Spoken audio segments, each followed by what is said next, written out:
Welcome back, everyone, and it's our pleasure to be joined by Daniil Dubov. Well, you must remember him from first appearance in Grand Prix in Moscow, the spectacular game, spectacular matches, full of interesting ideas, Daniil. And this game, I believe, is the follow-up to the same opening played against Nakamura. Yeah, exactly. Also, there was a game against Rothstein in between two Grand Prix. So yeah, I've missed. Yeah, I mean, I played it like 2 weeks ago or something.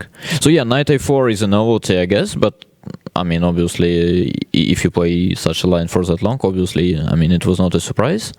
And I actually didn't really get like if he was very well prepared or he just started playing some random moves quickly. I mean, I think like I'm not sure I managed to play what my notes say, but the general concept was exactly like this. You play h4, h3, and then the engine says it's not 060 anymore, suddenly 000. Yeah, okay, rook 8, rook e1. It's like all normal Tarrasch moves, except that your pawn is on h3 for some reason. Yeah, exactly. Then h3.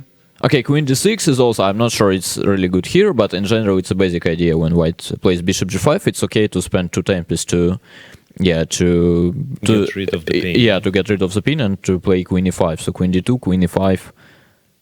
It's sort of funny that he probably thought he's much better here. I actually thought I have a brilliant version. For instance, here f3, bishop x6, rook a d1, d4. We discussed it briefly. First of all, I don't think I'm forced to play d4. I thought, okay, I mean, it's a reasonable move, but there was also some rook a4. I mean, I can also play it slow, because in general, it's not obvious what white is going to do, because I mean, whenever you play f4, some knight e4 is coming, and even if you take d5, I will always have counterplay against the king, and otherwise you're just a bishop down. I don't know. Anyway, d4 looked pretty tempting to me. He played f4. Yeah, maybe I should have played queen e3 check, takes. And I mean, again, it's funny that the reason I didn't play it was that I thought, okay, like I'm slightly better, but in general it should be a draw soon. And he probably thought that white is better here. I don't know who was right. Both were fighting for the victory. No, I mean, it's not even about fighting. Okay, I mean, you can fight for victory, but still try to be adequate. But I mean, here, I don't know. I really don't see a way for white to... Because, I mean, okay, he's a knight is hanging. I mean, whenever you play knight d4, I just take. And I just play rook d8. And basically, whatever happens, like, if you want to play for win, you should try some rook b4. But then after rook d2, I mean, I fail to imagine black being worse. I mean, white is probably just lost. Also, I mean, whenever, let's say, if something goes wrong, even if I play some random move, some knight move, like knight g4, knight d7, then f6 is coming, and I mean, again, like... And knight g4 doesn't seem to be so random. It's actually, you kind of want a f6. Yeah, but rook d8 is even better. I mean, I just don't know. I thought, okay, white will probably...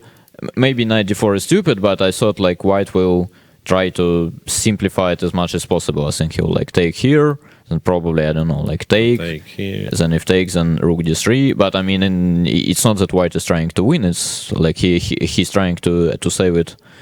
Yeah, by the most, I don't know, direct moves. Anyway, I played queen b5 because I thought, okay, maybe I'm not better, but I just thought it's very, very comfortable. And I mean, I didn't want a draw yet, so he took, takes. Yeah, now this bishop b3 was probably a little bit over-optimistic. Yeah, another thing we discussed briefly after the game, for instance, is that, yeah, white could try, like, takes, and bishop f4.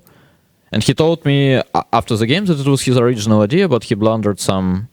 I don't know, some tactical motive. But I thought, in general, even if he starts with bishop f4 here, I thought, yeah, probably I can try to find for a better solution. But in general, even if he gets this position with a bishop on f4 instead of a pawn on f4 like in the game, I thought still, okay, I'll just play, I thought bishop b3, then I go rook a4, knight d5, I mean, everything is coming. And I mean, once again, whenever you play f4, I will just go bishop d5, and yeah, I mean... It felt, I don't think I'm much better, but it felt like extremely comfortable. I mean, I didn't care at all, to be honest. And yeah, in the game, bishop b3 was probably kind of inaccurate, because rook d3 is a very strong move, and then, yeah, then it's suddenly, I thought it's suddenly for the first time it's black who has to be a little bit precise. Because, for instance, if white plays rook d2, then the difference is that I have rook a4, And then whenever you go, there is 94. And I mean, okay, it feels extremely unpleasant. I mean, it's probably just bad for white, but I mean, at least after 94, it's much easier to play for black. And I mean, okay, he's definitely better. I don't know how much. But rook d3 is a very strong move, because after rook a4, there is queen c3, and I'm not in time to get this 94.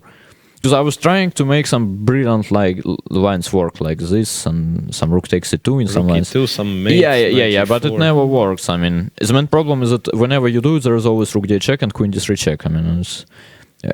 even if all the other stuff works. Yeah, I mean, it's one of probably quite a big number of reasons not to do it, but it's the most obvious one.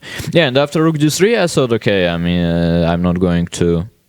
Yeah, I'm not better anymore for sure. I played bishop c4 and offered a draw. I mean, again, like my point was not that I'm worse or something, but I mean, I just thought, okay, like I need to admire something went wrong. I mean, again, I was not even sure about rook d8, to be honest. Even this position, like takes, I was wondering about it for quite a long time. I mean, I still failed to come to any conclusion, but in general, I mean, I just couldn't understand how you can lose it with black, to be honest. Like, you just go bishop e6 and you start attacking b2 pawn. For instance, some rook d2 always runs into queen a5.